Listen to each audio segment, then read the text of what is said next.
അതിവേഗ ഡിജിറ്റൽ ലോകത്ത് സ്മാർട്ട് ഫോണുകൾ ഒഴിച്ചുകൂടാനാവാത്തതാണ്.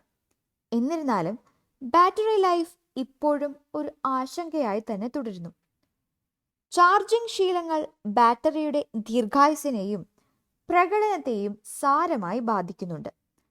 അവയെക്കുറിച്ച് മികച്ച രീതികൾ മനസ്സിലാക്കുന്നത് നിങ്ങളുടെ ഉപകരണത്തിന്റെ ആയുസ്സും കാര്യക്ഷമതയും വർദ്ധിപ്പിക്കും. സ്മാർട്ട് ഫോൺ ബാറ്ററികൾ സാധാരണ ലിഥിയം അയൺ കൊണ്ട് നിർമ്മിക്കുന്നതാണ്. അതുകൊണ്ട് തന്നെ കാലക്രമേണ അവ നശിക്കുന്നു. ഒപ്റ്റിമൽ ചാർജിംഗ് രീതികൾ സ്വീകരിക്കുന്നതിലൂടെ നിങ്ങളുടെ ബാറ്ററിയുടെ ആരോഗ്യവും പ്രകടനവും വർദ്ധിപ്പിക്കാൻ സാധിക്കും. കൂടുതലറിയാൻ വീഡിയോ മുഴുവനായും കാണൂ, തീർച്ചയായും ഉപകരിക്കും.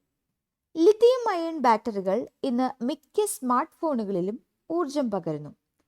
ഊർജം സംഭരിക്കുകയും പുറത്തുവിടുകയും ചെയ്യുന്ന രാസപ്രവർത്തനങ്ങളിലൂടെയാണ് അവ പ്രവർത്തിക്കുന്നത്. അമിത ചാർജിംഗ് അല്ലെങ്കിൽ ഡീപ്പ് ഡിസ്ചാർജ് ഈ ബാറ്ററികളിൽ തേയ്മാനം ഉണ്ടാക്കും. 20% മുതൽ 80% വരെ ചാർജ് നിലനിർത്തുന്നത് ദീർഘായുസ്സിന് അനുയോജ്യമാണ്. ചെറിയ ക്രമീകരണങ്ങളിലൂടെ സ്മാർട്ട് ഫോൺ ബാറ്ററി ലൈഫ് എങ്ങനെ നീട്ടാം? രാത്രിയിൽ ചാർജിംഗ് ഒഴിവാക്കുക. പല ഉപയോക്താക്കളും തങ്ങളുടെ സൗകര്യാർത്ഥം ഫോണുകൾ ഒറ്റ രാത്രി കൊണ്ട് തന്നെ ചാർജ് ചെയ്യുന്നുണ്ട്. എന്നിരുന്നാലും ഈ ശീലം അമിത ചാർജിങ്ങിലേക്ക് നയിച്ചേക്കാം. ആധുനിക ഉപകരണങ്ങൾക്ക് അമിത ചാർജിംഗ് തടയാനുള്ള സംവിധാനങ്ങളുണ്ട്. എന്നാലും ബാറ്ററി 100% ദീർഘനേരം നിലനിർത്തുന്നത് പ്രശ്നമാണ്. പൂർണ്ണമായി ചാർജ് ചെയ്തു കഴിഞ്ഞാൽ അൺപ്ലഗ് ചെയ്യുന്നതാണ് ഉചിതം. ഗുണനിലവാരമുള്ള ചാർജറുകൾ ഉപയോഗിക്കുക. പ്രശസ്ത ബ്രാൻഡുകളിൽ നിന്നുള്ള ചാർജറുകൾ ഉപയോഗിക്കുന്നത് സ്ഥിരമായ പവർ ഡെലിവറി ഉറപ്പാക്കുന്നതാണ്. വില കുറഞ്ഞ ചാർജറുകൾ വോൾട്ടേജ് ശരിയായി നിയന്ത്രിക്കില്ല. നിങ്ങളുടെ ഫോണിന്റെ ബാറ്ററിക്ക് കേടുപാടുകൾ സംഭവിക്കാം. നിങ്ങളുടെ ഉപകരണത്തിന്റെ സവിശേഷതകളുമായി പൊരുത്തപ്പെടുന്ന സർട്ടിഫൈഡ് ചാർജറുകൾ എപ്പോഴും തിരഞ്ഞെടുക്കുക. താപനില കാര്യങ്ങൾ.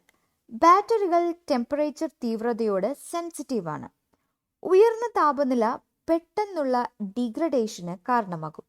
അതേസമയം തണുത്ത അവസ്ഥകൾ കാര്യക്ഷമതയെ താൽക്കാലികമായി കുറയ്ക്കും. ബാറ്ററിയുടെ ആരോഗ്യം സംരക്ഷിക്കാൻ നിങ്ങളുടെ ഫോൺ നേരിട്ട് സൂര്യപ്രകാശം ഏൽക്കുകയോ ചൂടുള്ള കാറുകളിൽ ഉപേക്ഷിക്കുകയോ ചെയ്യരുത്. 28,000 mAh ബാറ്ററിയുടെ ഫോൺ പുറത്തിറക്കി. ഒരാഴ്ചയോളം നീളുന്ന ബാറ്ററി ലൈഫ്, 94 ദിവസം സ്റ്റാൻഡ് ബൈ ടൈം.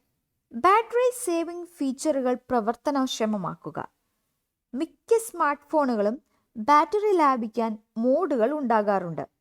അത് ബാക്ക്ഗ്രൗണ്ട് പ്രവർത്തനം പരിമിതപ്പെടുത്തുകയും വൈദ്യുതി ഉപഭോഗം കുറയ്ക്കുകയും ചെയ്യുന്നു.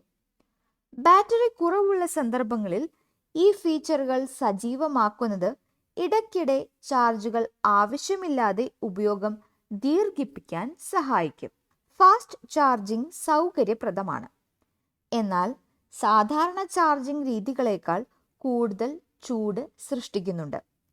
ഇടയ്ക്കിടെയുള്ള ഉപയോഗത്തിന് സുരക്ഷിതമാണെങ്കിലും ഫാസ്റ്റ് ചാർജിങ്ങിനെ പതിവായി ആശ്രയിക്കുന്നത് കാലക്രമേണ ബാറ്ററിയുടെ തേയ്മാനം വർദ്ധിപ്പിക്കും. സാധ്യമാകുമ്പോൾ മിതമായി ഉപയോഗിക്കുക എന്നതാണ് ഇതിനുള്ള പരിഹാരം. സോഫ്റ്റ്വെയർ അപ്ഡേറ്റുകൾ പ്രധാനമാണ്. ബാറ്ററി പെർഫോമൻസ് ഒപ്റ്റിമൈസ് ചെയ്യുന്നതും പവർ മാനേജ്മെന്റിനെ ബാധിക്കുന്ന ബഗുകൾ പരിഹരിക്കുന്നതുമായ അപ്ഡേറ്റുകൾ നിർമ്മാതാക്കൾ പലപ്പോഴും പുറത്തിറക്കാറുണ്ട്. നിങ്ങളുടെ സ്മാർട്ട് ഫോൺ അപ്ഡേറ്റ് ചെയ്ത് സൂക്ഷിക്കുന്നത് ഈ മെച്ചപ്പെടുത്തലുകളിൽ നിന്ന് നിങ്ങൾക്ക് പ്രയോജനം നൽകുന്നതാണ്. കൂടാതെ മൊത്തത്തിലുള്ള കാര്യക്ഷമത വർദ്ധിപ്പിക്കുകയും ചെയ്യും. ഈ തിയറികൾ മനസ്സിലാക്കുന്നതിലൂടെ ഫോൺ പ്രേമികൾക്ക് തങ്ങളുടെ സ്മാർട്ട് ഫോണിന്റെ ബാറ്ററി ലൈഫ് ഫലപ്രദമായി വർദ്ധിപ്പിക്കാൻ സാധിക്കും. ഈ ടിപ്പുകൾ ഉപയോഗിക്കുന്നത് നിങ്ങളുടെ ഉപകരണം അതിന്റെ മാക്സിമം ലൈഫ് ടൈം വിശ്വസനീയവും കാര്യക്ഷമവുമായി ഉപയോഗിക്കാൻ സഹായിക്കുന്നതാണ്. ബാറ്ററിയാണ് ഫോണിന്റെ ലൈഫ് എന്നത് മറക്കാതിരിക്കുക. ഈ വീഡിയോ നിങ്ങൾക്ക് ഉപകാരപ്രദമാണ് എന്ന് തോന്നുന്നുണ്ടോ? ഇത്തരത്തിൽ പ്രവാസികൾക്ക് മാത്രമായി ഉപകാരപ്രദമായ നിരവധി വീഡിയോകൾ ഈ ചാനലിലുണ്ട്. കൂടുതൽ ടെക് ന്യൂസുകൾ, ടെക് ടിപ്സുകൾ, റിവ്യൂകൾ, ലോഞ്ചുകൾ, മറ്റ് പ്രധാന അറിയിപ്പുകൾ എന്നിവയ്ക്കായി ഫോളോ ചെയ്യണേ.